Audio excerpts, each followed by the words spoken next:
Become a sustaining member of the Commonwealth Club for just $10 a month. Join today.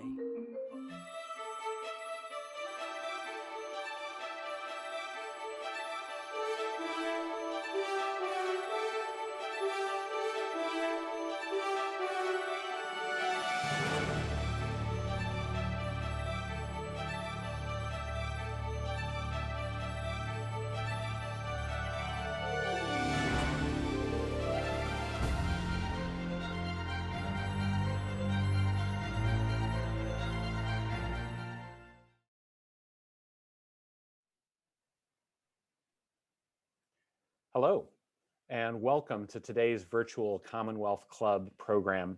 My name is Atul Gawande. I'm a surgeon at Brigham and Women's Hospital here in Boston. I'm also a professor at the Harvard Chan School of Public Health and Harvard Medical School. And as the club continues to host virtual events, they're also grateful for the continued support of their members and donors. Visit commonwealthclub.org to learn more about membership or to support the club right now with a tax-deductible gift by clicking the donate button on your screen. It is my pleasure today to welcome Andy Slavitt. Andy is the host of the In the Bubble podcast, and most recently was President Biden's White House senior advisor dealing with our COVID response. He has led many of the nation's most important healthcare initiatives, serving as President Obama's head of Medicare and Medicaid, and overseeing the implementation and defense of the Affordable Care Act. In his new book, Preventable, the inside story of how leadership failures, politics, and selfishness doomed the US coronavirus response, Andy offers a behind-the-scenes account of how the pandemic unfolded and what can be done to mitigate the next health crisis. Just a reminder as we go along, if you end up with a question for our guest, please submit those in the chat. Andy, welcome. Where are we reaching you today? I am home now. I am home in California, where my wife and I moved, as we're now empty nesters. And there are two parts of California. You're in Southern California, isn't there? The official southern part of California. You know, where I wanted to start is I've gotten to know you for a long time now, and you're just so damn interesting. And you've navigated almost every part of healthcare, and there's a puzzle of, you know, who are you anyway?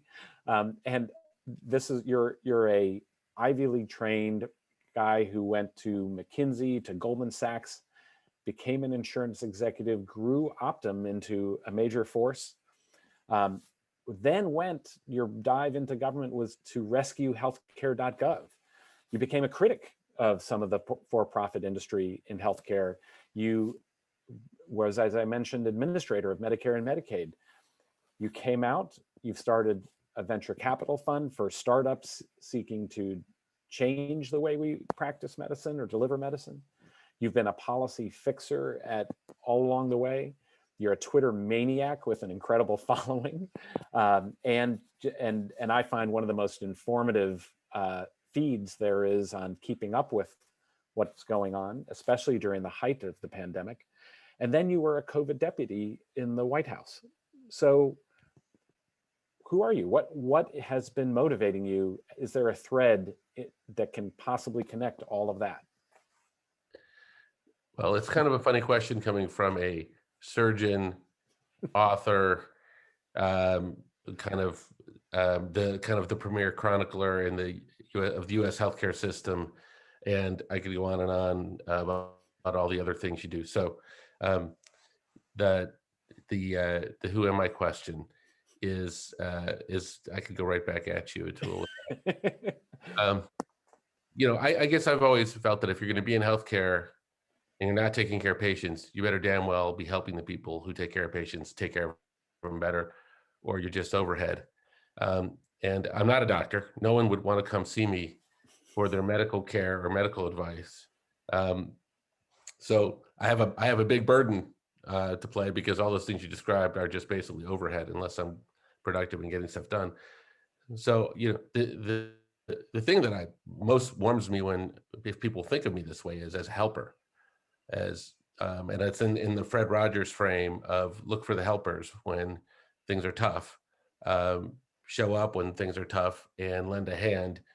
And that's what motivates me, and that's what I love to do. I got into healthcare um, not because I wanted to, but because when I was 31, my roommate from college had numbness. No, who was a doctor, and it was in healthcare. Had numbness in his arm, 2 1-year-old babies, and he died of a brain tumor a few months later. And it wrecked his widow, who came to live with us. And that springboarded me onto a series of things, which led me to say, I just want to make healthcare better for people. And from whatever privileged position I sit in, I've gotten to work on some really big problems, as you said. Well, you've made the choice at multiple junctures to go for very big projects and decide to tackle them through, with a lot of different tools. This time, the tool you decided to pick up was a pen and to write this book and to put a lot of time into writing a really well-written, gripping, kind of juicy book with lots of behind-the-scenes stories. Why did you decide that that is what you needed to do when you did it? Therapy, basically. I mean, you know how this is when, I picked up the phone. I've sort of become a pick up the phone person if I see a problem, right? So it kind of went like this. Donald Trump said he was going to open up the country on Easter Sunday when the virus was raging. And I considered that to be a kind of a mass death event. And we end up in the book referring to it as the Easter Sunday Massacre.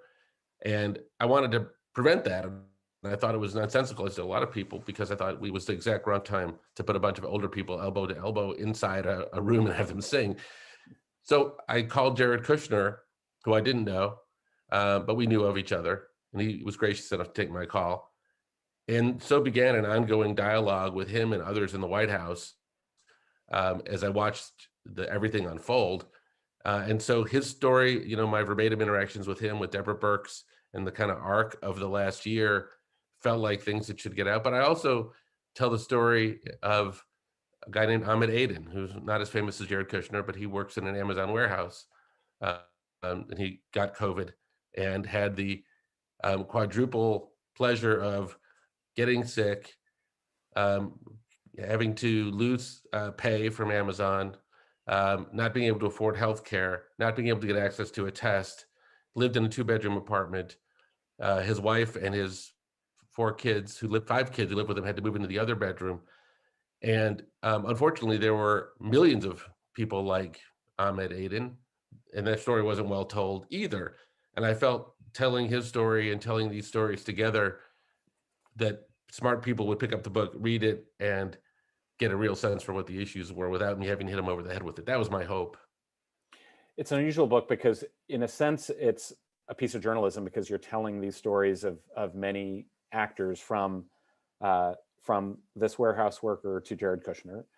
But the interesting thing is it's not a journalism story because every story you tell is of people that you actually were trying to help, whether it was reaching out to help Jared Kushner or reaching out to help a friend or a warehouse worker or whomever, and you're just trying to connect the dots for lots of people. And I think in some way, all of us were trying to help somebody along the way in this.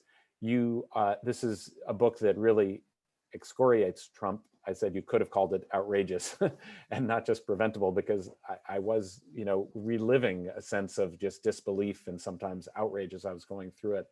But I wonder if there's an episode for you that is emblematic of what you felt to be a leadership failure that we went through last year, or a scene from the book, because there are many, but there might be some that represent the larger picture.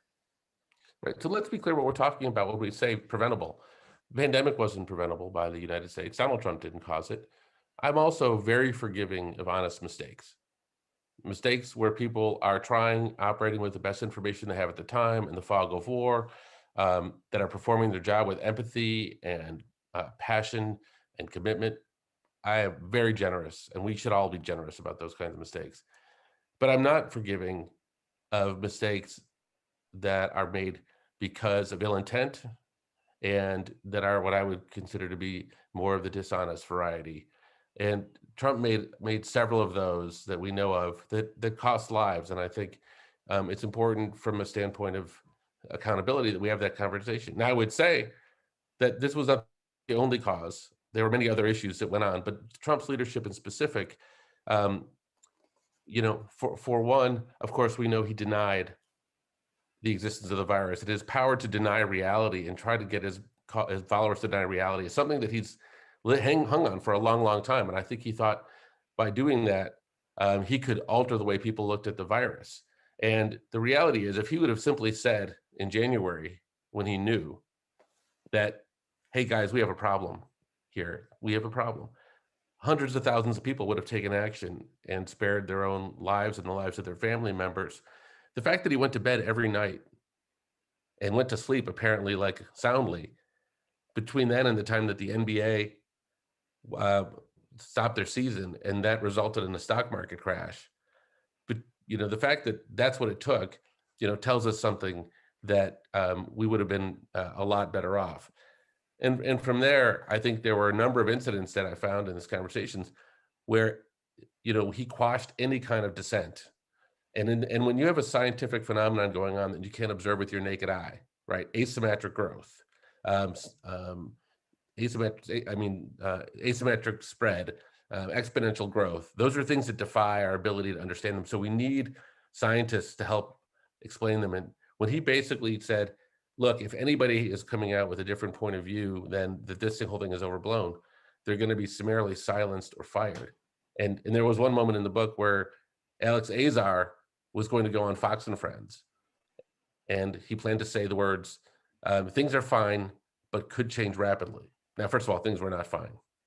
But the fact that he simply wanted to say, but could change rapidly, caused the White House to pull him from Fox and Friends and then forbid HHS from talking to the press or the public for 45 days.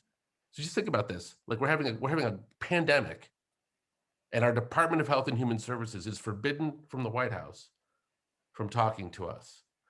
Those are the kinds of things that are above and beyond kind of honest mistakes. I remember talking to a North Dakota public health director in mine at North Dakota as they were going through this, and she talked about how she'd been in that role for 2 decades and said and had been through pandemic preparation for virtually every aspect of this. And she said, I was trained, I was ready, but there were, except for one thing that I was not prepared for, which was that that the public would be told that the pandemic does not exist, that this is not a problem. And dealing with a public that therefore was divided over whether this exists at all was not in the playbook that that she was prepared for. Right. What made that possible? Like, I never would have thought that attacking doctors and scientists about whether a problem exists or not would succeed. But then I would have said that attacking the NFL would have been even less likely to succeed, and President Trump was successful at doing that. What made it possible for, in other words, it's not just the force of this person. Right. What made it possible for this to land and stick? Right. I mean, my reading of Donald Trump is not that he comes up with these original ideas, but more that he's a populist. He tests what plays well with his base. He tests through Twitter. He tests in his rallies, and so so there is something about our country, and I think this is where you're going, that makes us skeptical of expertise, that makes us more willing to take a cynical explanation. So if the easiest thing to do would be if we sat here now and decided to go look at any public official, Tony Fauci, anybody, and say, let's go find the thing sometimes when they were wrong. Now, you can do that in good faith and have a conversation, and Tony Fauci would say, yes, I said what I knew at the time, et cetera. But there's another phenomenon that goes on, which is when someone says, that expert doesn't know what they're talking about, therefore, I'm just as smart as they are. And that happened over and over and over again. And we were susceptible, not all of us, but we were susceptible to that kind of shenanigans in our response. And it's a deeper set issue, as are some of the other issues we saw, the gross inequality, the way race played out. I mean, almost everything that sort of ties up the fabric of this country, good and bad, we saw reflected in some respects in how this pandemic played out. And that's where, and part of, yes, why I wrote the book, I'm eager, not for the next pandemic, I'm eager for us to say, we learned some things about our country that we could fix today. And we learned that there's so many kids that don't have internet at home. We learned that there's a lot of kids that don't eat lunch unless they go to school. Well, that was true before the pandemic. It was true during the pandemic. Now we get to decide whether it's going to be also true after the pandemic. And I don't think the moral of the story is let's prepare for the next pandemic. I think the moral of the story is someone's hitting us over the head, telling us, hey guys, there's something about your country that you can readily fix. And that's where I think we need to be focused. It's interesting, Andy, healthcare has been in the middle of our politics now for well over a decade. First, and you could run against universal health coverage and Obamacare and the ACA. At this point, that's the Supreme Court has sort of taken that off the table. ACA is the law of the land, and it is every indication it will remain the law of the land, and it's no longer the thing to punch at. And instead, the interesting thing is that Tony Fauci, who is most single-handedly responsible for the creation of the vaccines that brought us out of this pandemic, is the single most popular attack point for anybody who wants to run as the next presidential candidate for the Republican Party. How is defiance of science and defiance of the public health response the defining feature of the next presidential candidate? How does I still have a hard time wrapping my mind around how that has become so powerful that it's more effective than anything else that candidates want to define themselves around.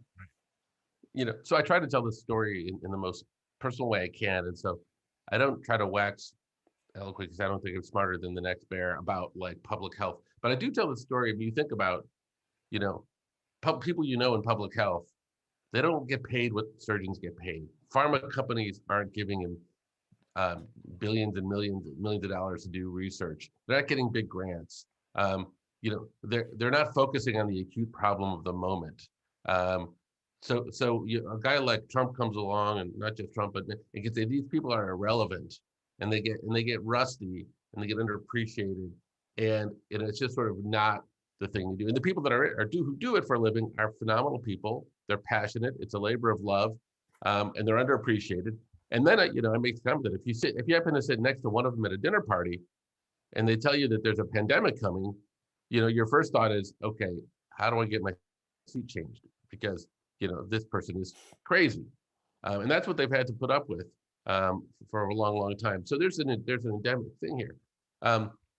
Now, the Tony Fauci thing is quite interesting because Tony, as I do, and as maybe many people who are following this are, and I just want to know, like, if you're gonna say fire Fauci, then just tell me. I want to answer 3 questions for me. Number 1, what were you doing on January 11th? Because Tony Fauci and his team were downloading the sequence of this virus.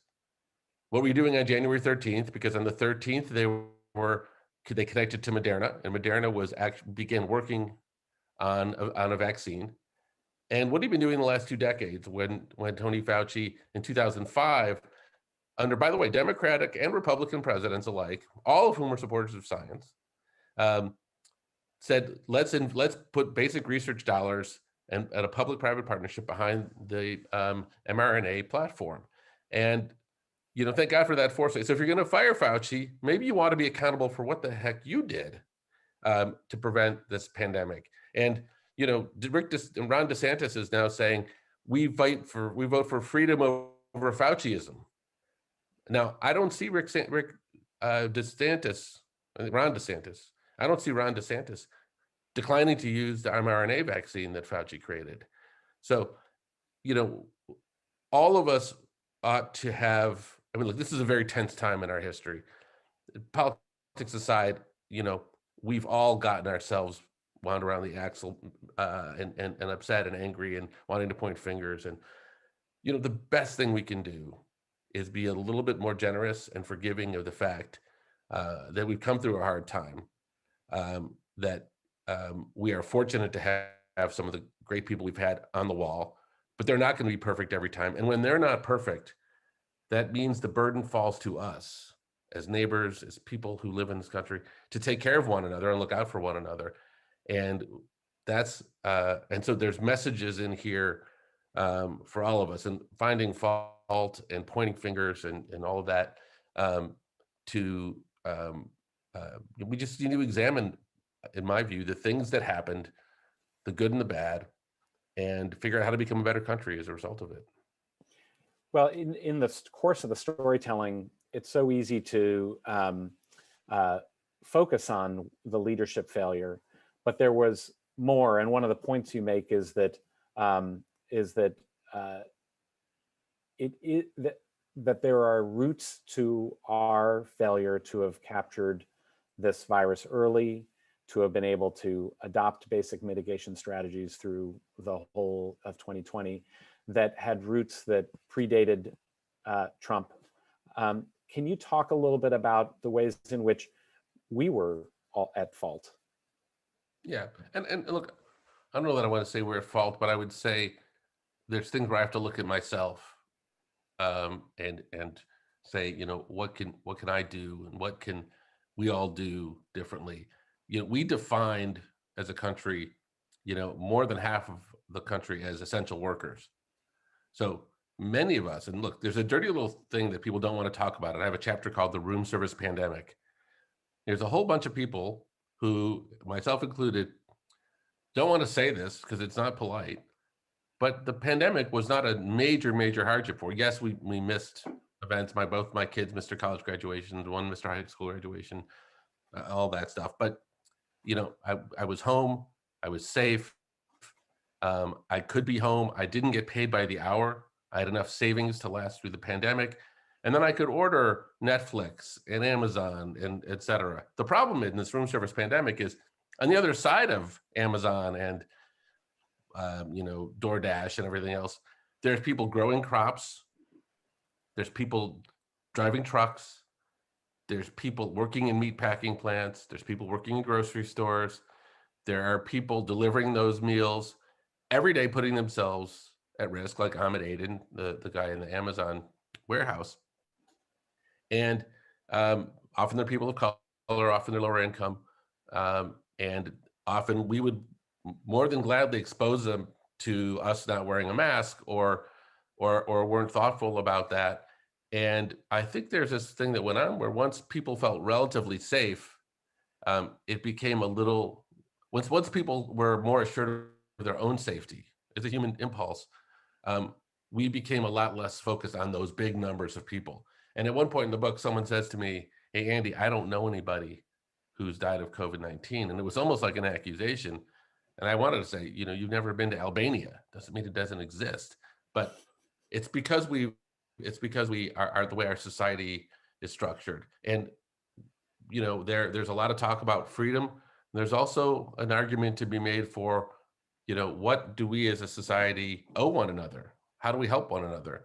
Where are we willing to draw the line? And if someone says to us, hey, you can save people's lives by making small sacrifices, that's something that almost everybody I know would do in a heartbeat.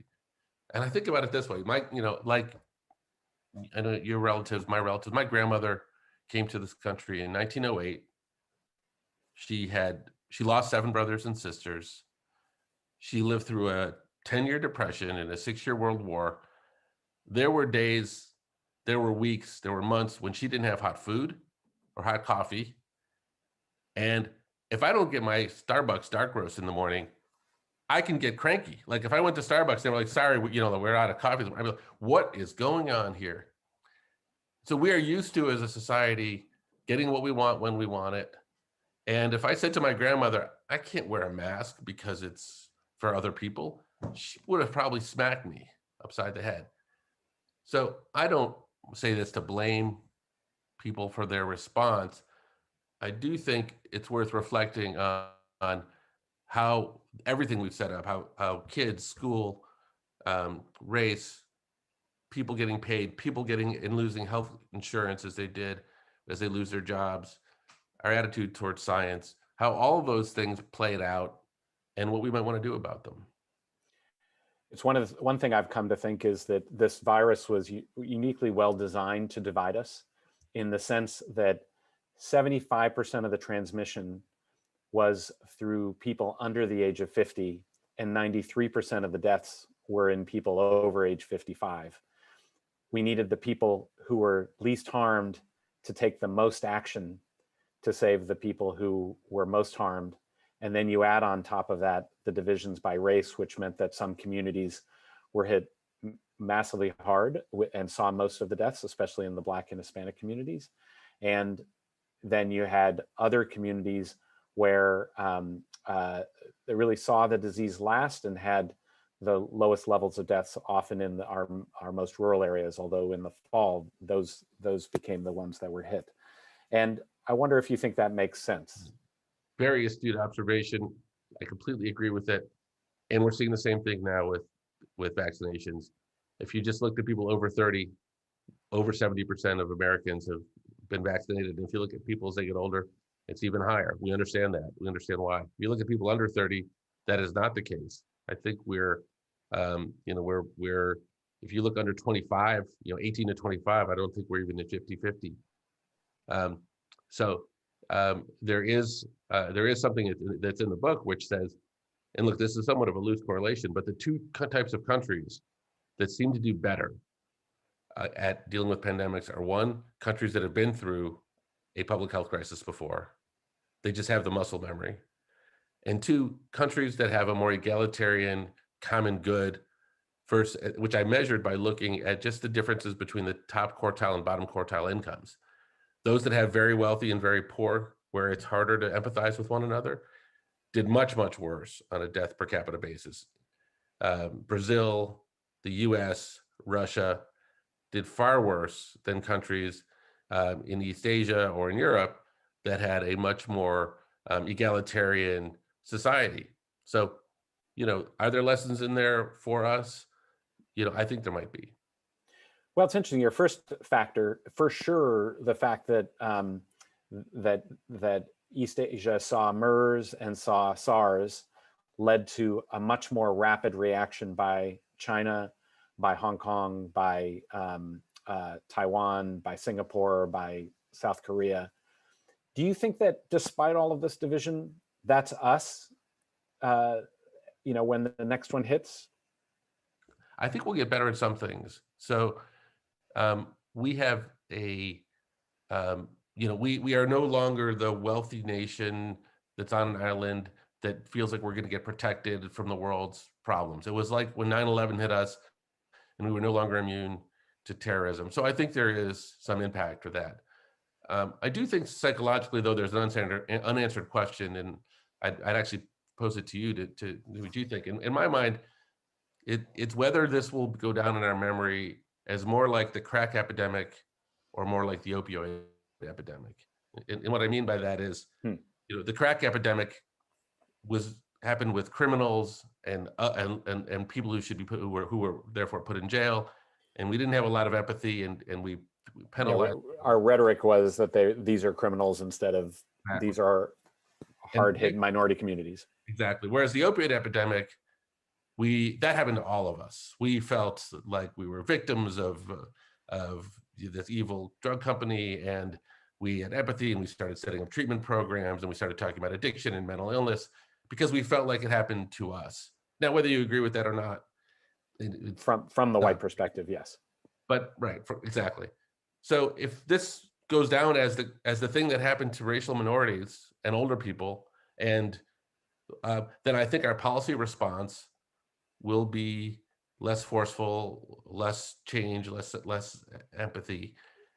if we feel like this happened to us and it shakes us to our roots, that might change us more. One way to tell is to look at the American Rescue Plan.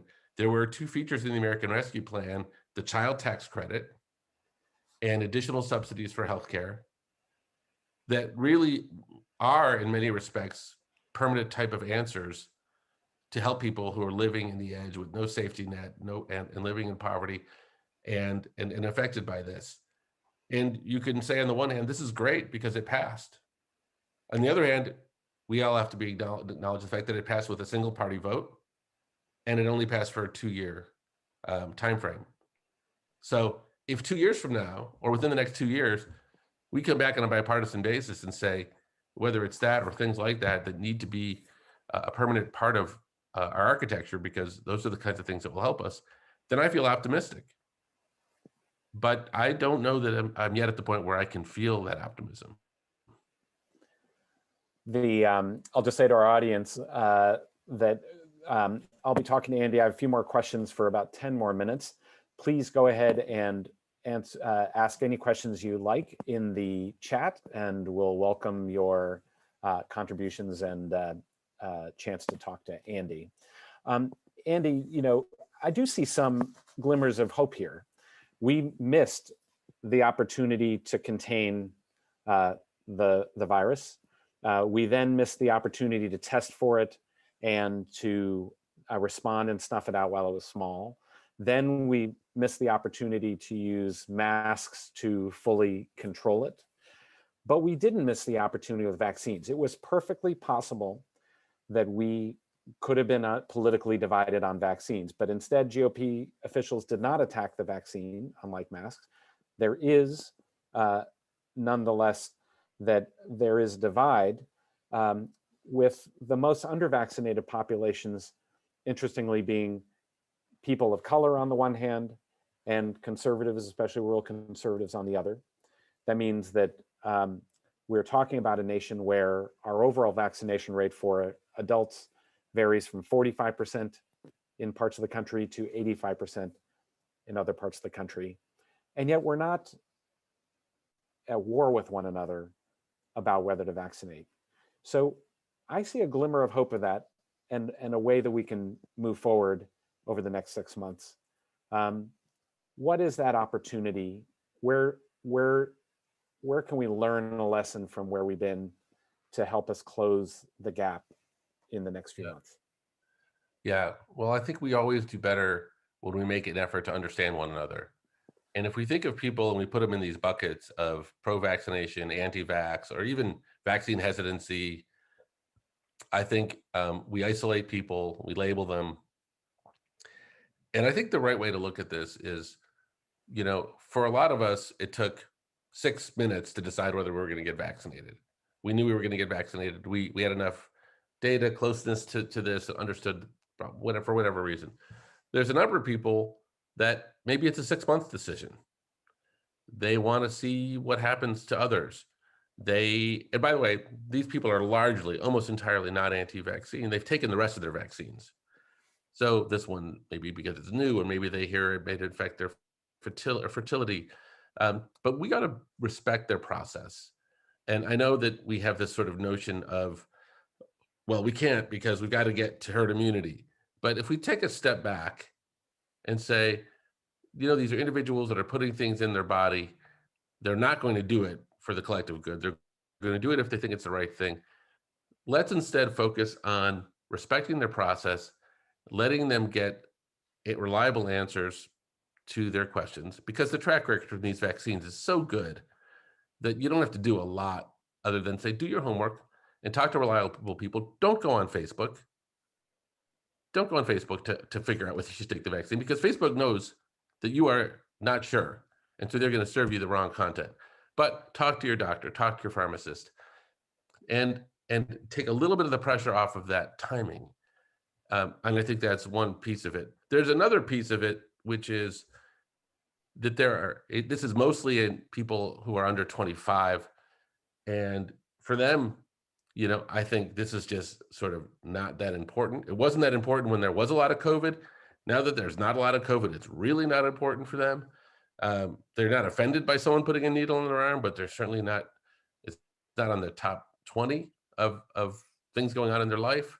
And they never felt a particularly risk. Maybe they've had COVID.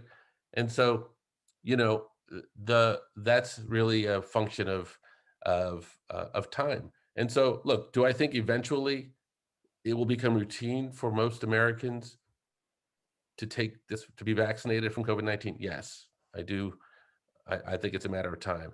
I think we will get through a wave and we'll figure out where the level is for now.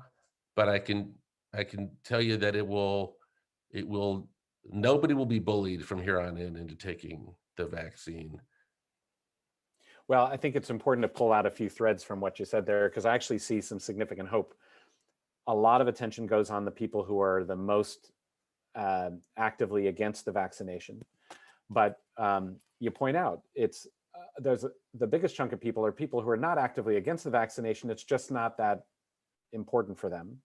And then, you know, recently there are some maps showing that significant parts of the country have to travel 15 to 30 minutes or more, the majority 15 minutes.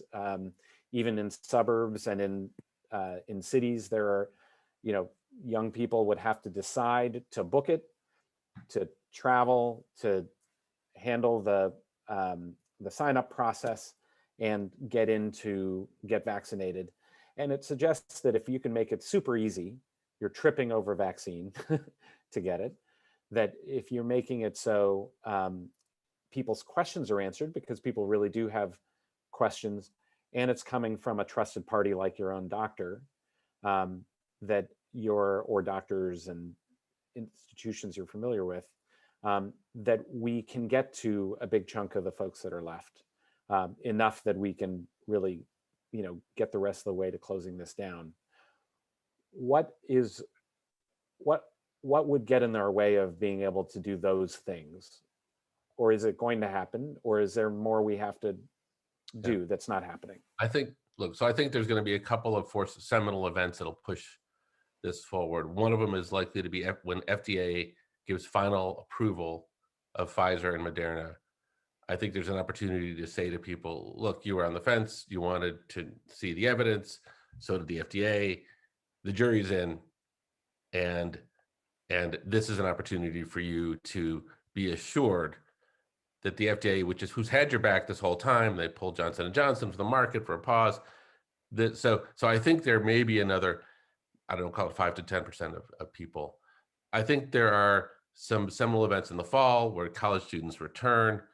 And I think, you know, what might become common practice is rather than necessarily seeing vaccines mandated, you might see, we'd like you to get a vaccine to consider being vaccinated, but if you don't, you're going to need to show a negative test, you know, maybe 3 times a week, and maybe that place is only open at 6 a.m. to 6:30, and you create a little friction, and you know those things will kind of work over time, and then you know I think the Delta variant, you know, there has to be there has to be a threat to some extent, and you know I'm not into making up threats.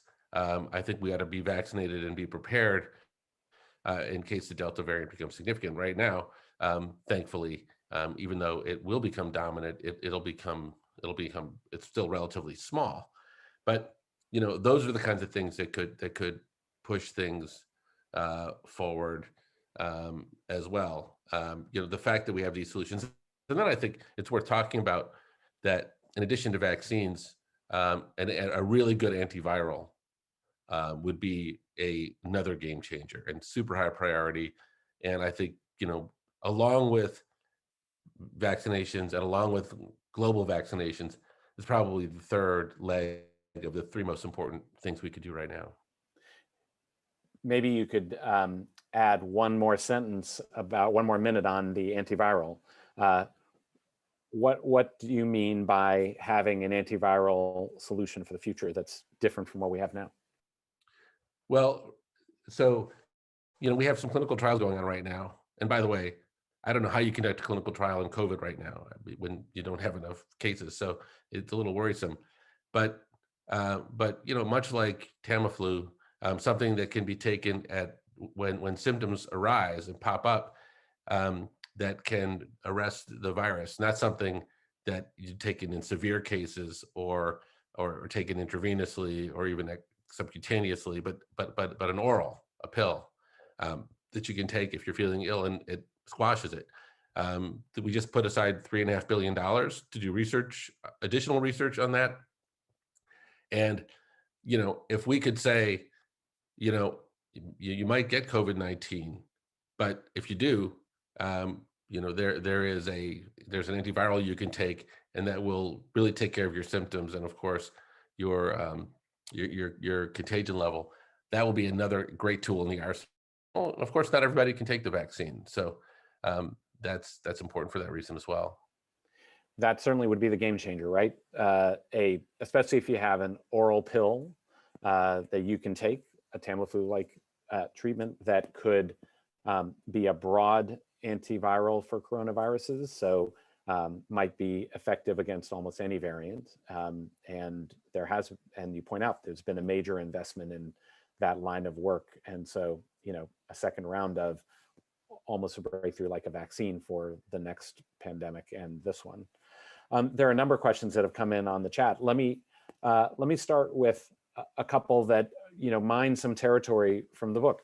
One was, you really plot out how mask and mask wearing became our cultural divide, and the ways in which leadership affected how that happened.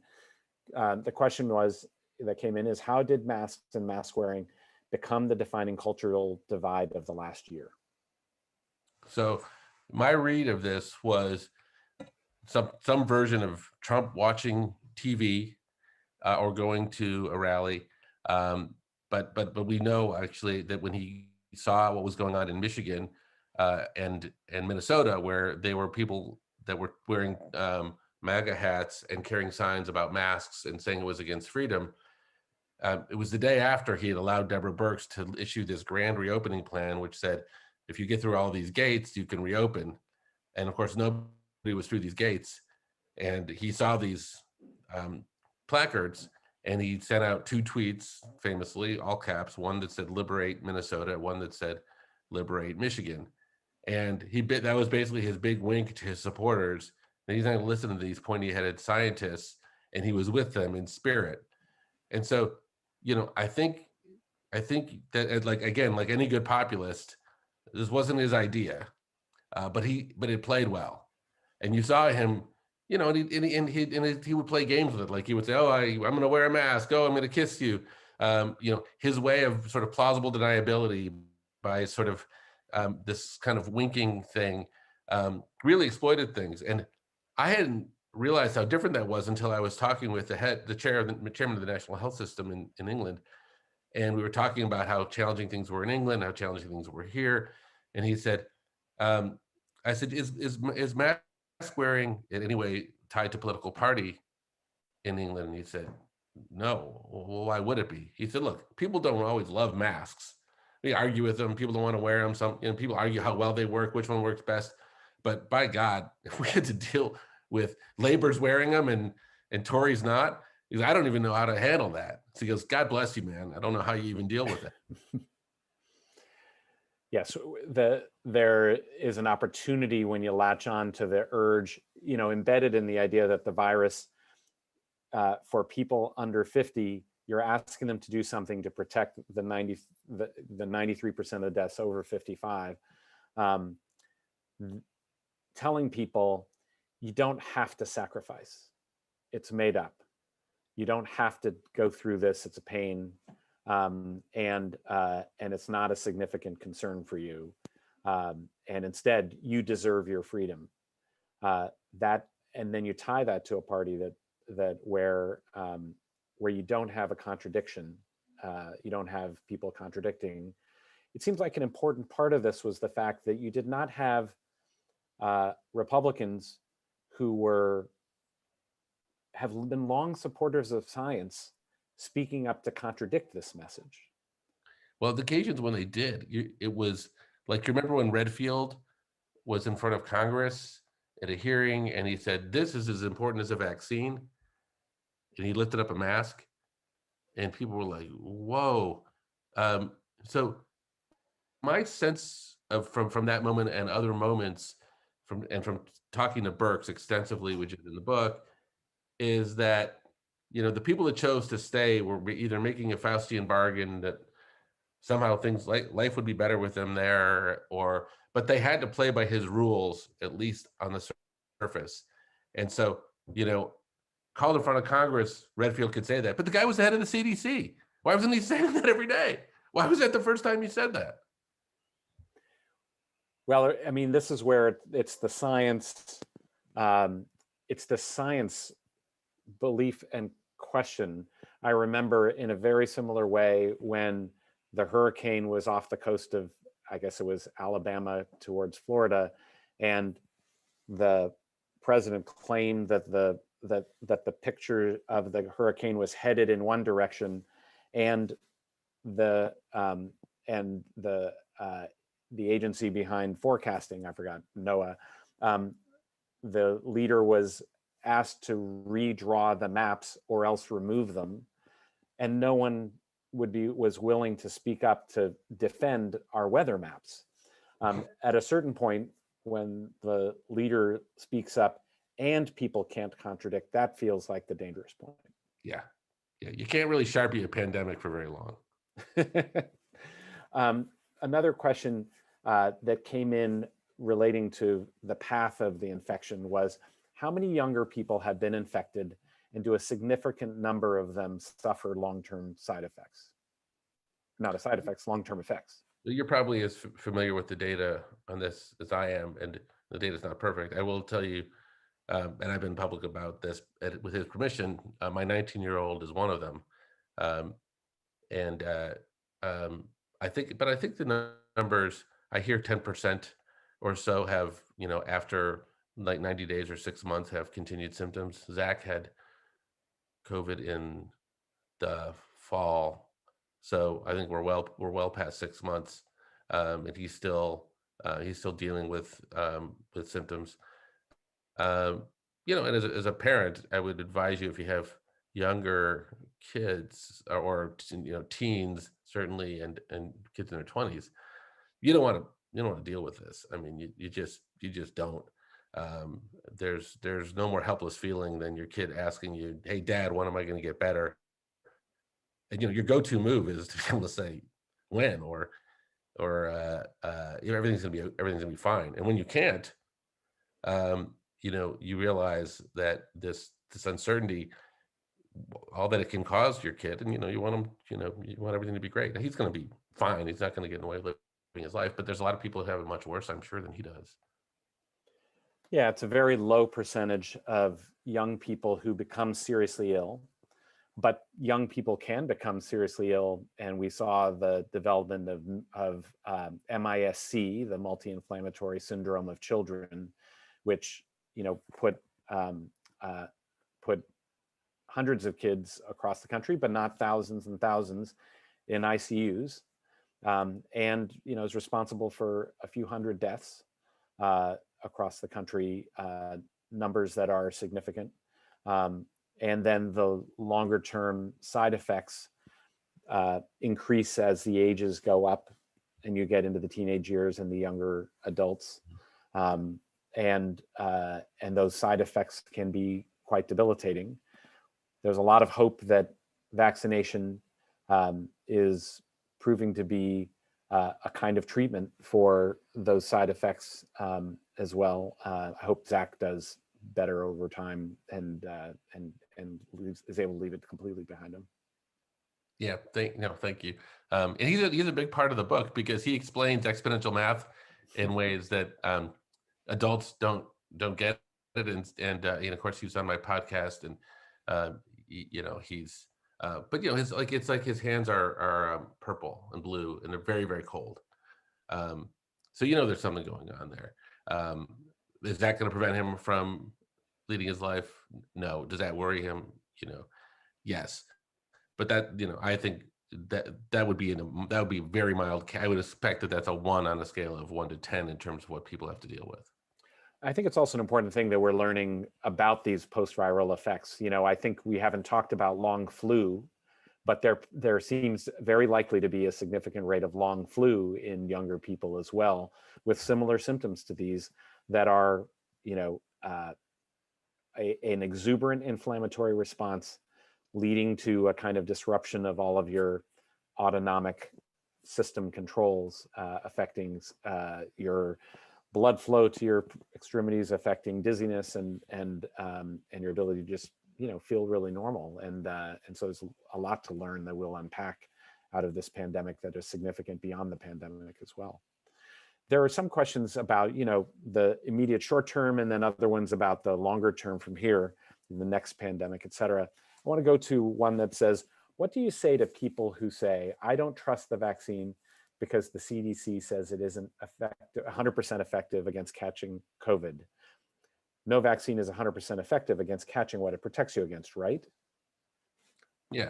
What do you say to the questions that people raise? Let's start with that one.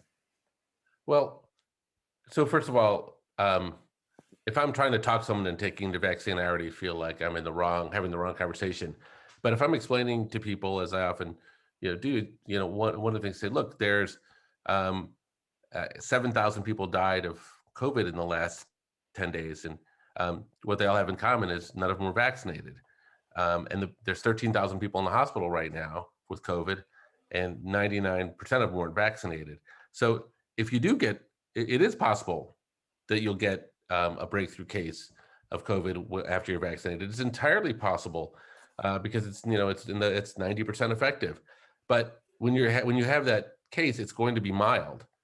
And if you hadn't been vaccinated, that mild case would have very possibly been quite severe. So the vaccine, is doing its job. It's working. It is doing something to your immune system that is helping you fight it.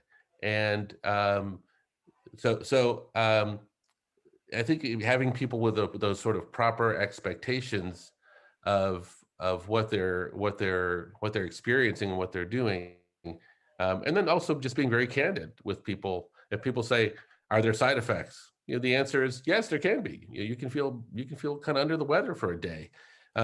Give people the honest information, and I think that'll help the process of doing their homework.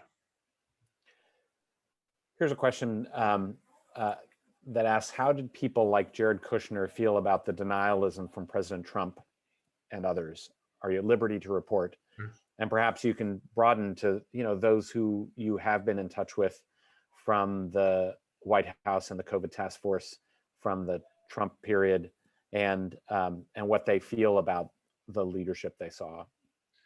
Well, I tried to write every character exactly as I experienced them in a way, and none of them were the caricatures that I'd read about. They were all complex people. I can assure you, nobody I talked to was sitting around going, I want people to die.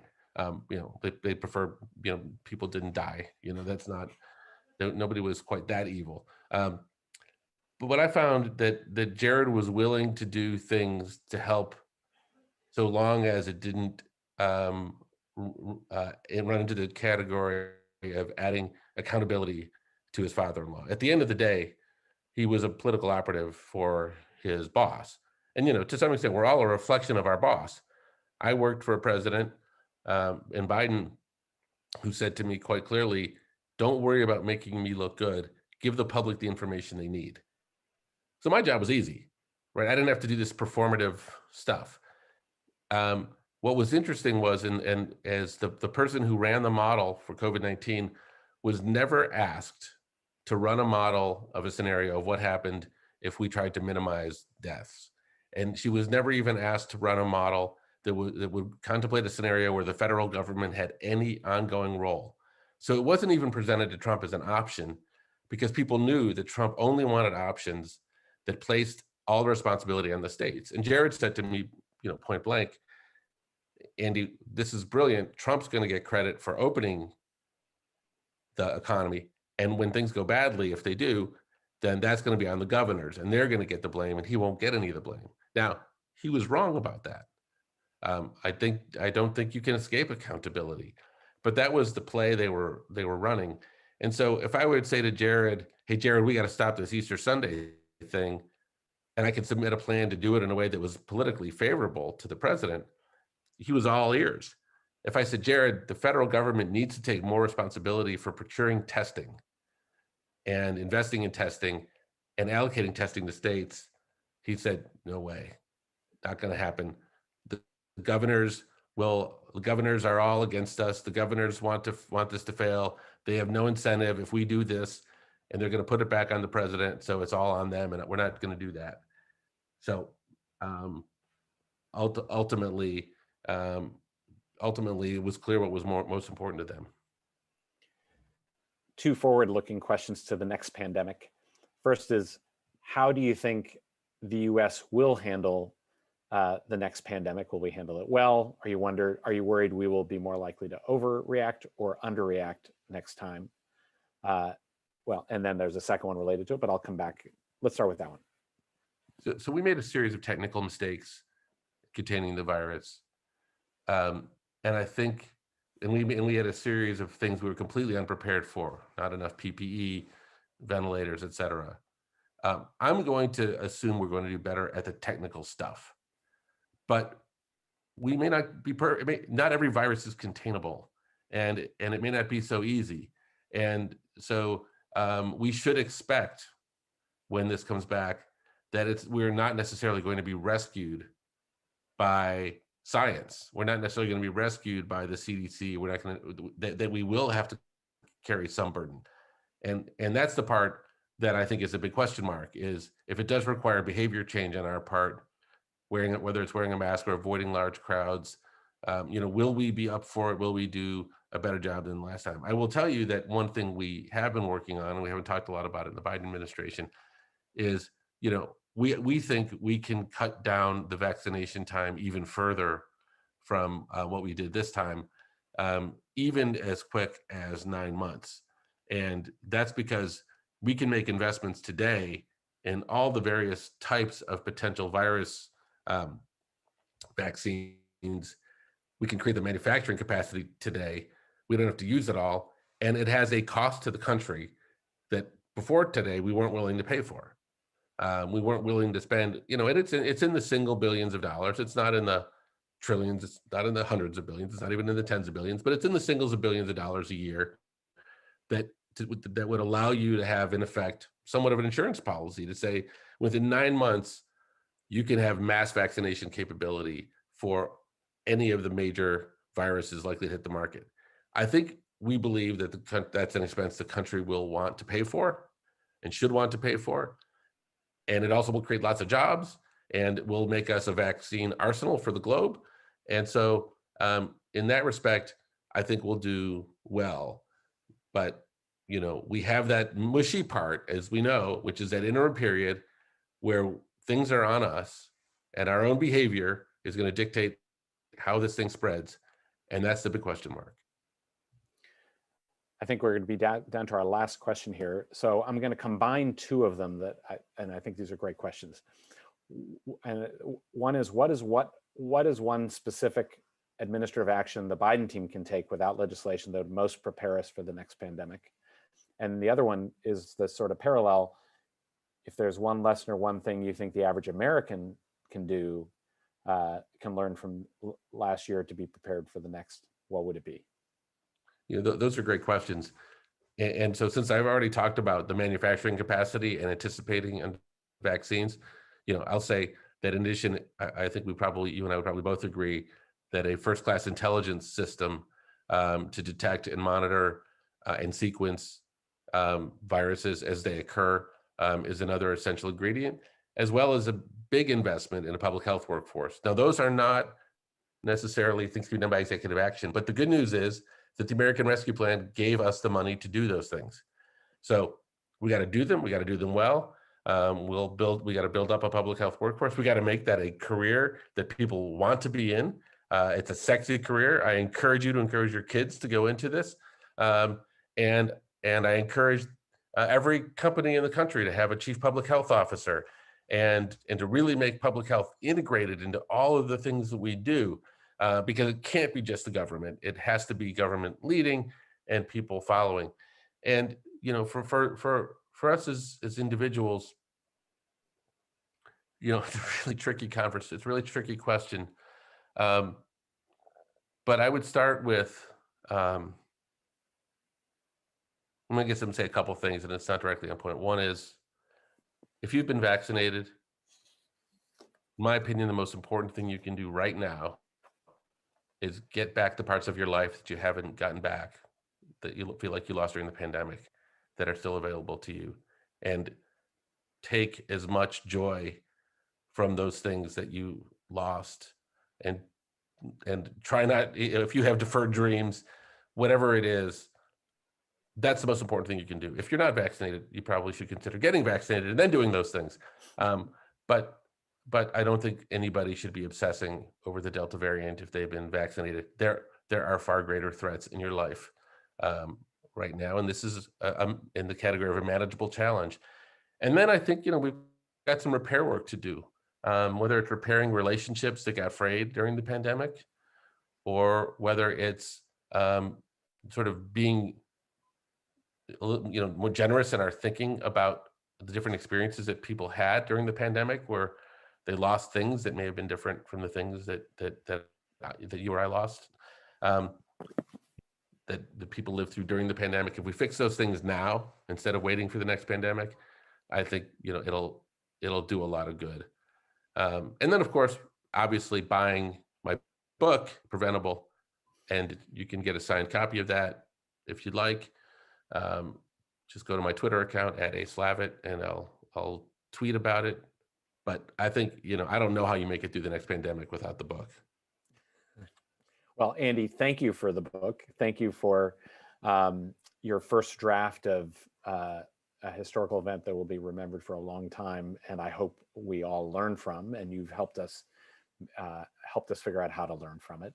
I want to thank before you go there, I want to thank you. I just want to thank you and tell you that my publisher pointed out the one mistake I made was, since you were kind enough to write a nice blurb for the book, I should have made your name in big font and my name in small font. Thank you, Andy. I encourage you to pick up Andy's book at your local bookstore. I'd also say that if you would like to watch more virtual programs or support the Commonwealth Club efforts, please visit commonwealthclub.org. I'm Atul Gawande. Thank you and take care. Thank you, Andy Slavitt and Commonwealth Club.